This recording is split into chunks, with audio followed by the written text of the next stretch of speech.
మావోయిస్టులను arrest చేసి నిర్బంధించి బూటకపు ఎన్కౌంటర్లకు పాల్పడుతున్నారని అనుమానాలు వ్యక్తమవుతున్నాయని వామపక్షాలు ఆరోపించాయి.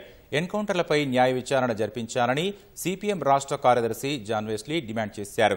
ఎన్కౌంటర్ అంటే పరస్పర కాల్పులు తప్ప ఏకపక్షంగా కాల్పులు జరపడాన్ని బండి సంజయ్ ఎన్కౌంటర్ అంటున్నారని మండిపడ్డారు. అర్బన్ నక్సలైట్స్ అంటే ఎవరో సంజయ్ చెప్పాలన్నారు. దండకారణ్యంలో ఉన్న ఖనిజాల కోసమే మావోయిస్టులను చంపుతున్నారని కూనంనేని ఆరోపించారు.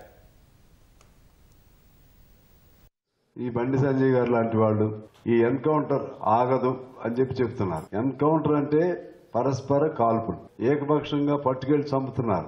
మనుషులు చంపటం అనేది ఫ్యాషన్ అయింది. అంటే వాళ్ళు ఈ దేశం మనుషులు కాదా?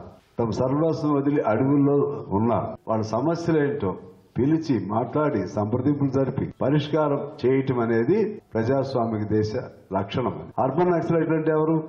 వాళ్ళ వల్ల మీరు చచ్చిపోతారా? ఈ ప్రభుత్వం మీకు చిత్తశుద్ధి ఉంటే శ్వేతపత్రం విడుదల చేయండి. ఎవరెవరు చచ్చిపోయారో దానికి రీజన్ ఏమిటి? ఈ గవర్నమెంట్ చేసిన హత్యలు అని చెప్తున్నాం. ఈ హత్యలకు సంబంధించి మొత్తంగా న్యాయ విచారణ చేయాలి. దానిపైన సమగ్ర విచారణ చేసి ఆ విధంగా చేస్తే న్యాయం కొద్దిగా మిగిలిందని భావించాలి. కోర్టులు కూడా మౌనంగా ఉండటం ఈ దేశానికి మంచిది కాదు.